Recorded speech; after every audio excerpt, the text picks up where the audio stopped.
안녕하세요. 코빗의 피터입니다. 비트코인 가격이 일주일 전에 비해서 상당히 상승을 많이 한 상황입니다. 조금 지금은 횡보장으로 들어가고 있기는 하지만은 5만 불 이상 레벨에서 안착을 하고 5만 5천 불 정도의 거래가 되면서 4월 달이었던가요? 최고점이 한 6만 3천 불 정도였는데 불과 12%밖에 남기지 않은 수준까지 올라왔습니다. 구독, 좋아요, 알림 설정 부탁드릴게요. 이런 와중에 최근에 좀 헤드라인을 장식을 하고 있는 것이 JP 모간의 CEO이신 제이미 다이먼이 한 발언이 좀 화제가 되고 있습니다. 어느 한 컨퍼런스에서 비트코인에 대한 의견을 얘기를 하면서 이분은 사실 아주 오래전부터 되게 지속적으로 이제 비트코인에 대해서 네거티브한 코멘트를 굳히지 않고 계속 하신 분이죠. 시청자분들 중에 그런 얘기가 있더라고요. JP 모건 반대로만 해라. 그쵸.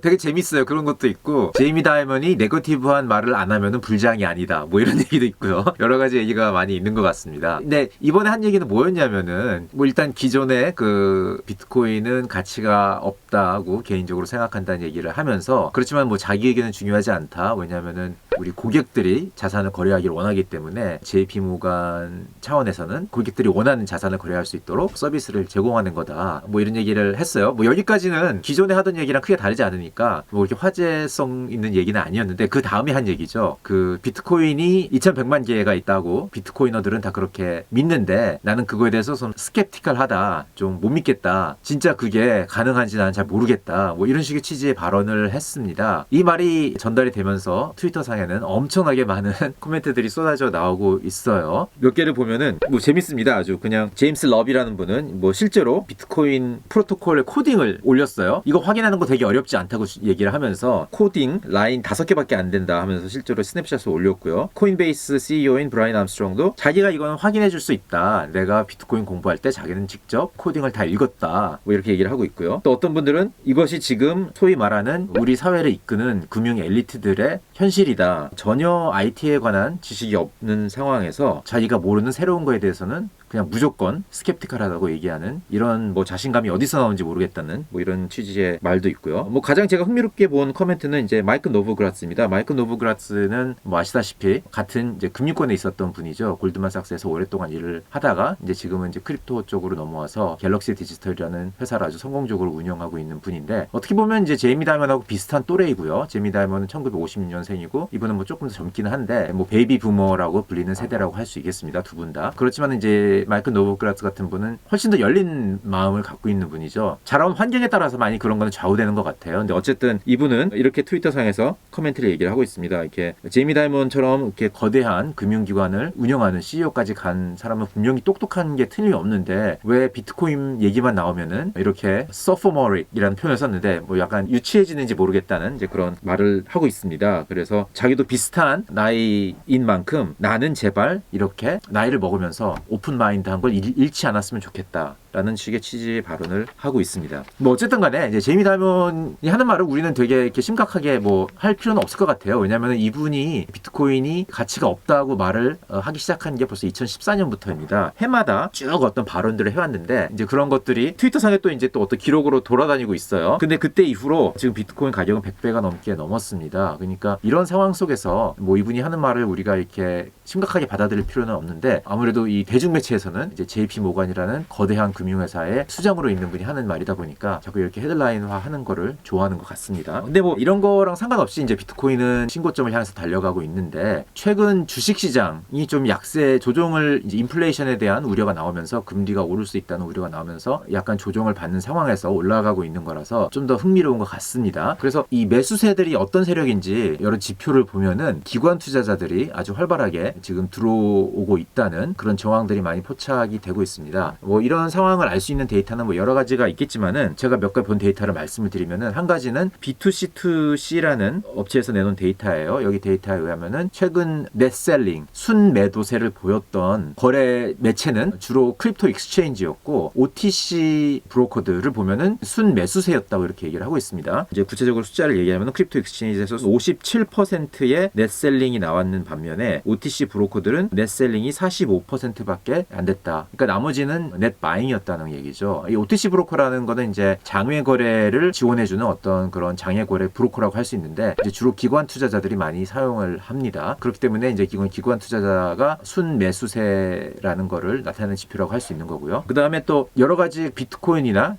그 기타 가상자산을 사기 쉽도록 주식 형태로 랩핑이 되어 있는 상품이 있는 거죠. 그레이스케일도 그런 예인 거고, 이제 ETF가 출시가 되면은 ETF도 그런 예인 거고, ETF는 사실 이제 미국을 제외한 어떤 캐나다라든지 유럽의 각국에 ETF와 비슷한 이미 그런 상품들이 거래가 되고 있습니다. 그래서 이런 상품들에 유입되는 자금을 보면은 우리가 이제 기관 투자자들의 자금이 들어온 거라고 어느 정도 이제 예측을 할 수가 있는 건데, 또 지난 일주 사이에 다양한 이런 상품들에 들어온 자금을 보면은 굉장히 증가를 하고 있습니다. 그래서 뭐 이런 데이터를 봐도 이제 기관 투자자들이 지금 유입을 하고 있다고 이렇게 우리가 추측을 할 수 있는 정황인 것 같고요. 그리고 또 한 가지는 제 경험상 자산운용업계에 한 가지 재미있는 현상이 있습니다. 그게 뭐냐면은 자산운용업이라는 거는 결국에는 남의 돈을 맡아서 이제 운영을 해주는 건데, 그래서 이제 피를 받는 거죠. 그게 이제 수익 모델인데 정기적으로 이제 보고를 해야 됩니다. 돈을 맡긴 사람한테. 이제 연말이 특히 어떤 그런 중요한 보고를 하는 시점인데, 많은 사람들이 생각하는 것과 달리 대부분의 자산운용사는 자기네들이 정해놓은 벤치마크보다 언더퍼폼을 합니다. 그래서 항상 설명을 해야 돼요. 왜 언더퍼폼을 했는지. 그랬을 때 만약에 자기네들이 운용하고 있는 펀드에 담겨져 있는 자산이 뭔가 조금 이상한 게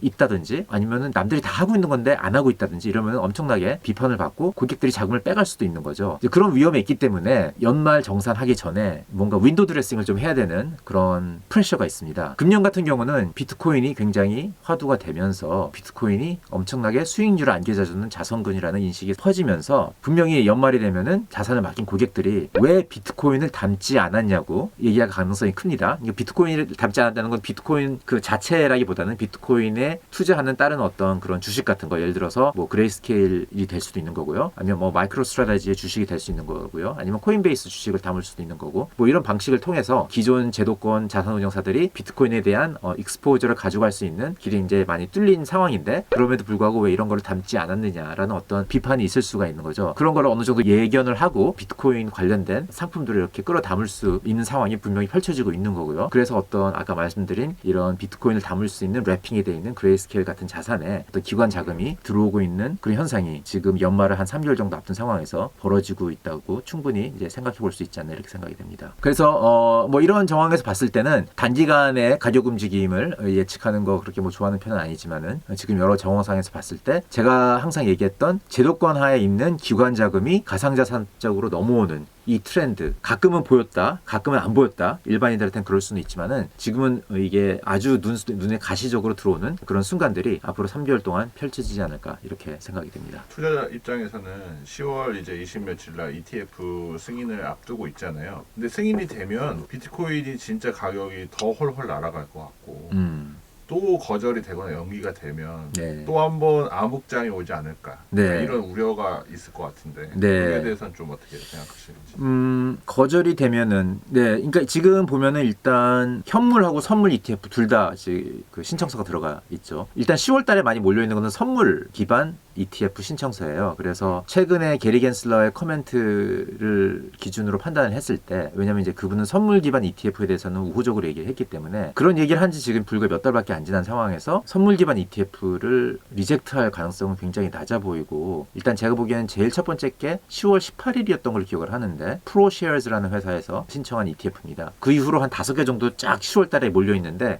그게 다 선물 기반이에요. 이 선물 기반 이런 ETF도 10월 달에 결과를 기다리고 있는 ETF는 리젝트 당할 확률은 굉장히 적다고 보이고, 그 대신 이제 11월 달에 들어가면 현물 기반 ETF가 몇 개 있습니다. 이런 것들은 뭐 리젝트 당할 수도 있을 것 같긴 해요. 뭐 이런 좀 차이가 있는 것 같고, 뭐 이런 의견들은 있더라고요. 그러니까 ETF의 기대 때문에 지금 많이 사고 있는 사람들이 있는데, buy the rumor, sell the news. 예, 이런 얘기가 있죠. 그런 룰에 따라서 실제로 어떤 승인이 나면은 그때부터 이익 실현이 많이 나오기 때문에 뭐 약간 조정받을 수도 있다, 이렇게 얘기하는 분들도 있습니다. 뭐 충분히 그것도 가능할 것 같긴 해요. 근데 그렇게 나오는 이익 실현이라는 거는 제가 생각했을 때는 굉장히 일시적일 가능성이 크고, 여태껏 과거 패턴을 보면은 왠지 연말이 항상 그 크립토 시장에는 굉장히 좋았던 시기가 안 좋았던 시기보다 훨씬 압도적으로 많습니다. 그래서 그런 거를 생각해 봤을 때도 그런 이익 실현에 의한 조정은 단기적으로 끝나지 않을까 하고 조심스럽게 한번 전망을 해봅니다. 네, 오늘은 여기까지입니다.